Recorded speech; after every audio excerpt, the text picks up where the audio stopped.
students. How are you all? Hope you all are doing very good. So today, students, we have to start our 6th chapter of class 5th, which is about air and atmosphere. Okay? Chalo. So let's start the chapter. Air is all around us and it is essential for life. It is the invisible mixture of gases that we breathe every day. Air is vital for humans, animals and plants because it contains oxygen, which is necessary for respiration. The atmosphere is the layer of gases that surrounds the earth. It protects us from the sun's harmful rays, helps regulate temperature and allows us to breathe. Understanding air and the atmosphere helps us appreciate the importance of clean air and how to protect it. So as we all know, air क्या है, हमारे चारों तरफ air present होती है and life के survival के लिए बहुत ज़्यादा essential है. Okay? चलो, ये क्या है, air कैसे बनी है? इनविजिबल है, यानी कि हम एयर को देख नहीं सकते हैं, हम सिर्फ उसको फील कर पाते हैं जब वो मूव करती है. And it is a mixture of gases, बहुत सारी गैसेस का मिक्सचर है जिससे मिलकर एयर बनती है. एंड उन्हीं में से कुछ गैसेस है जिनको हम ब्रीथ करते हैं. एयर ह्यूमन, एनिमल, प्लांट्स यानी कि सभी लिविंग क्रिएचर्स के लिए एयर बहुत इंपॉर्टेंट है बिकॉज इसमें ऑक्सीजन गैस प्रेजेंट होती है जो कि रेस्पिरेशन प्रोसेस के लिए बहुत ज़रूरी है. Okay, now what is atmosphere? Atmosphere क्या है? Layer of gases. हमारे अर्थ के चारों तरफ, हमारे अर्थ सरफेस के सराउंडिंग एक लेयर है एयर की जिसको एटमॉस्फेयर कहा जाता है. ये एटमॉस्फेयर हमको सन की हार्मफुल वेव्स से, harmful rays which is known as UV rays, ultraviolet rays, उनसे प्रोटेक्ट करता है हमारा एटमॉस्फेयर. एंड हमारे अर्थ के टेम्परेचर को रेगुलेट करता है एंड हम ब्रीथ भी कर पाते हैं because of that atmosphere only. So now we have to discuss about composition of air. Air के composition के बारे में पढ़ेंगे. Air क्या है?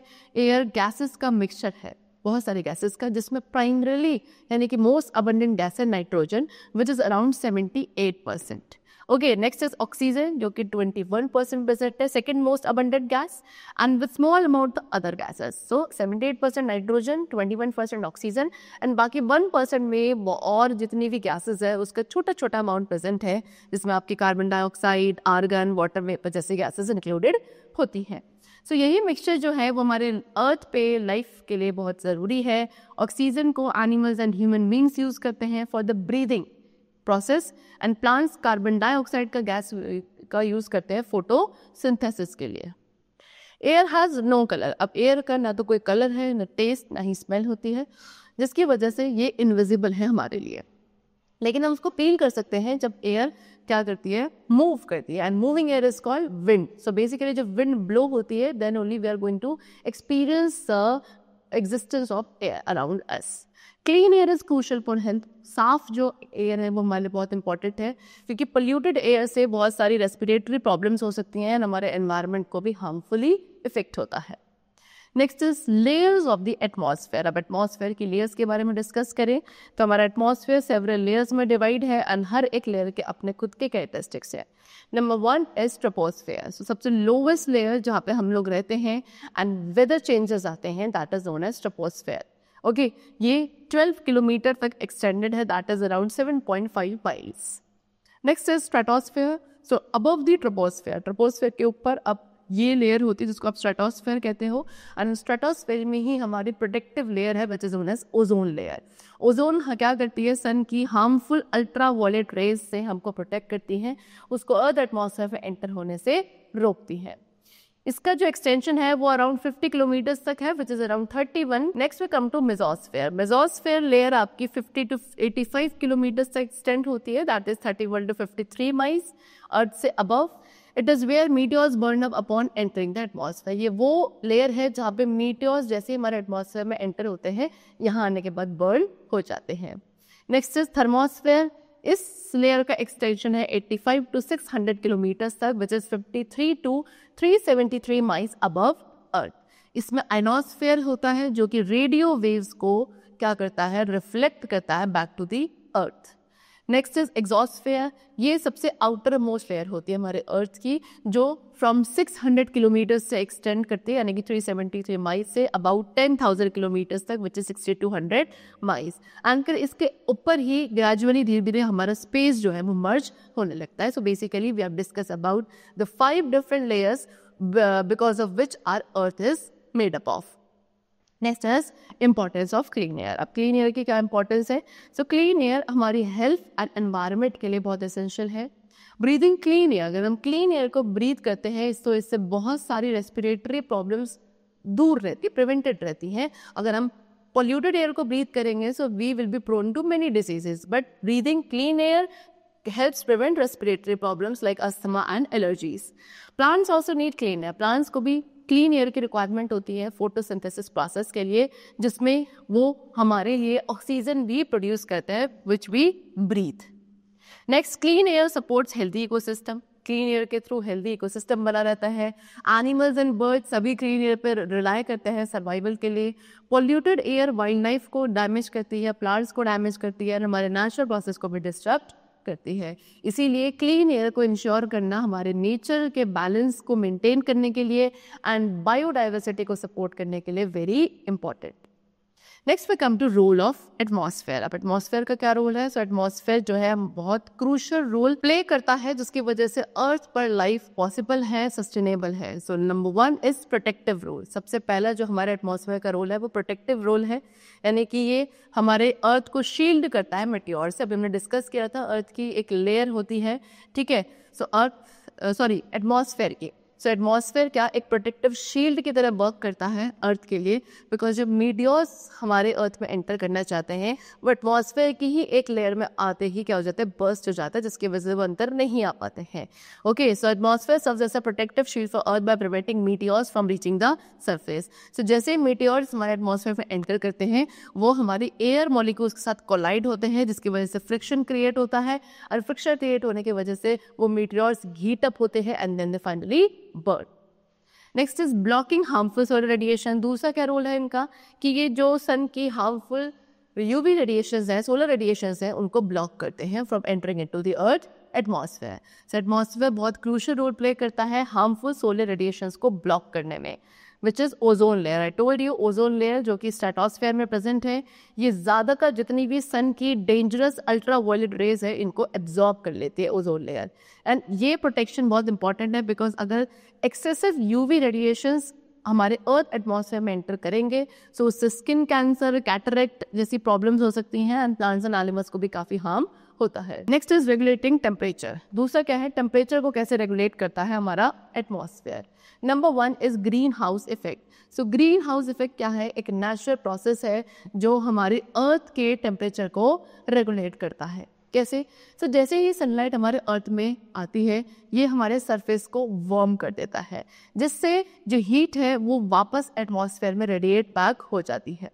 Green house gases such as carbon dioxide, methane, ये इसके कुछ हीट को ट्रैप करती है एंड इसको स्पेस में वापस जाने से प्रिवेंट करती है. Next is importance of balanced green house effect. एक बैलेंस्ड ग्रीन हाउस इफेक्ट की क्या इंपॉर्टेंस है? सो बैलेंस्ड ग्रीन हाउस इफेक्ट क्या है, बहुत एसेंशियल है एक स्टेबल एंड लिवेबल क्लाइमेट को मेंटेन करने के लिए ऑन दी अर्थ. ओके, अगर ग्रीन हाउस गैसेस बहुत ज़्यादा इंक्रीज हो जाती हैं तो ये क्या करती है, एक्सेसिव हीट को ट्रैप करती है, जिससे ग्लोबल वार्मिंग होने लगती है और अर्थ का एटमॉस्फेयर का टेम्परेचर बहुत ज़्यादा इंक्रीज हो जाता है, बहुत सारे क्लाइमेटिक चेंजेस आने लगते हैं. लेकिन वहीं अगर दूसरी जगह देखा जाए, अगर थोड़ी बहुत ही ज़्यादा नहीं, if there are too few free green house gases so planet आपका बहुत ज़्यादा कोल्ड नहीं होता है, एक वार्म टेम्परेचर बना रहता है प्लानट का. ठीक है, चलो नेक्स्ट है सपोर्टिंग लाइफ. तीसरी इंपॉर्टेंस क्या है हमारे एटमॉस्फेयर की, हमारा एटमॉस्फेयर लाइफ सपोर्ट करता है बिकॉज ये हमें ऑक्सीजन प्रोवाइड करता है for the respiration process. So oxygen क्या है, एक वाइटल कंपोनेंट है एटमॉस्फेयर का जो कि हमारे एटमॉस्फेयर में अराउंड 21% प्रेजेंट होता है. ओके, रेस्पिरेशन प्रोसेस के लिए बहुत एसेंशियल है बिकॉज सभी लिविंग ऑर्गेनिज्म क्या करते हैं, ऑक्सीजन एंड फूड के थ्रू ही इसको कन्वर्ट करके एनर्जी बनाते हैं, वाटर एंड कार्बन डाइऑक्साइड बनाते हैं. फिर इसी एनर्जी को सभी लिविंग ऑर्गेनिजम्स के थ्रू अपने सर्वाइवल के लिए यूज़ किया जाता है, जिससे ह्यूमन बींग्स एंड एनिमल्स अपने सभी डेली एक्टिविटीज़ को परफॉर्म कर सकते हैं. Next we come to carbon dioxide for photosynthesis. अब इसी में क्या कार्बन डाइऑक्साइड गैस भी प्रेजेंट होती है जो कि प्लांट्स के लिए बहुत ज़रूरी है for the process of photosynthesis. So carbon dioxide क्या है, एक दूसरी इंपॉर्टेंट गैस है हमारे एटमॉस्फेयर में जो कि फोटोसिंथेसिस प्रोसेस के लिए बहुत ही क्रूशियल है. प्लांट्स क्या करते हैं, कार्बन डाइऑक्साइड एंड सनलाइट का यूज़ करते हैं ऑक्सीजन एंड ग्लूकोज प्रोड्यूस करने के लिए. ओके, ग्लूकोज क्या है, एक ऐसा शुगर जो कि एनर्जी प्रोवाइड करता है प्लांट्स को. एंड ये प्रोसेस सिर्फ प्लांट की ग्रोथ को सपोर्ट नहीं करता, बल्कि इसके थ्रू ऑक्सीजन गैस भी प्रोड्यूस होती है जो कि एटमॉस्फेयर में रिलीज हो जाती है, एंड इसी गैस को फिर सभी animals and human beings use करते हैं रेस्पिरेशन प्रोसेस के लिए. ओके चलो, now next we come to the topic which is air pollution. Air pollution क्या है? It is the presence of harmful substances in the air. हमारे air में harmful substances का प्रेजेंट होना, हमारी एयर का कंटेमिनेट होना due to these harmful substances, this is what is known as air pollution. Okay, सो ये पोल्यूटेंट्स जो हैं वो नेचुरल सोर्सेज से आते हैं, जैसे कि वोल्केनिक इरप्शन से, या फिर कुछ ह्यूमन एक्टिविटीज से भी प्रोड्यूस हो सकते हैं, जैसे कि बर्निंग फॉसिल फ्यूल्स. एंड ये पोल्यूटेंट्स ही हमारी एयर को पोल्यूट करते हैं, कंटेमिनेट करते हैं. सो कुछ कॉमन पोल्यूटेंट्स हैं which they have given to us. Number 1 is particulate matter. So particulate matter में टिनी पार्टिकल्स इंक्लूडेड होते हैं, लाइक डस्ट, सूट, स्मोक, जो कि हमारे लंग्स में एंटर करते हैं एंड बहुत सारी हेल्थ प्रॉब्लम्स कॉज होती हैं.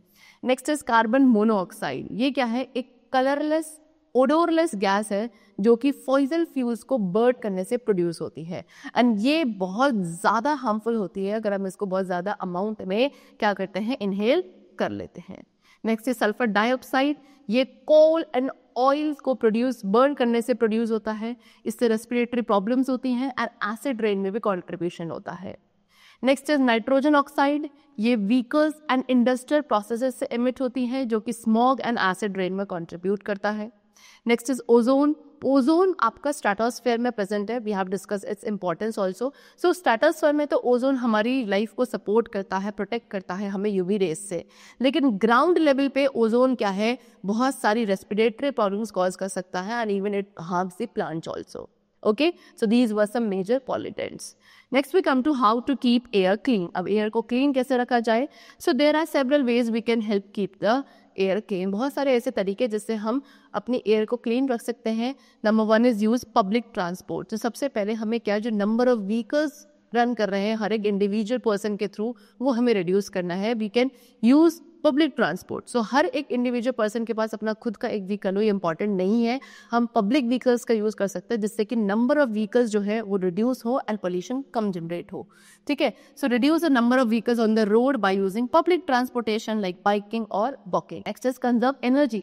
हमें लाइट्स को टर्न ऑफ कर देना चाहिए. जितने भी आपके अप्लायंसेस हैं उन्हें टर्न ऑफ करना चाहिए when they are not in use.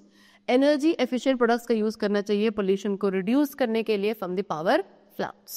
Next we come to reduce, reuse, recycle. ये क्या है? ये 3 ways है by we can properly waste management कर सकते हैं. Okay, so proper waste management क्या करता है? इन्हीं मेथड्स के थ्रू होता है, जहाँ पे आपको 3 R's के बारे में बताया जा रहा है, रिड्यूस, रीयूज एंड रिसाइकल. ये पोल्यूशन को रिड्यूस करता है from the landfills and incineration. Next is plant trees. So we should plant more and more trees because trees carbon dioxide gas को एब्जॉर्ब करते हैं एंड ऑक्सीजन गैस को release करते हैं, जिससे हमारी एयर क्लीन रहती है. Next is support clean energy. So we should always use renewable sources. Renewable sources of energy का यूज करना चाहिए, like solar energy, wind energy, so that we can reduce reliance on fossil fuels. Fossil fuels पे हम कम rely होंगे and उनका usage भी हम कम करेंगे. ठीक है, चलो. So these were some methods by which we can keep our air clean. So that's all for today. We have discussed the chapter. I hope it was very clear to you. Let's meet very soon. Till then, take care and thanks to all.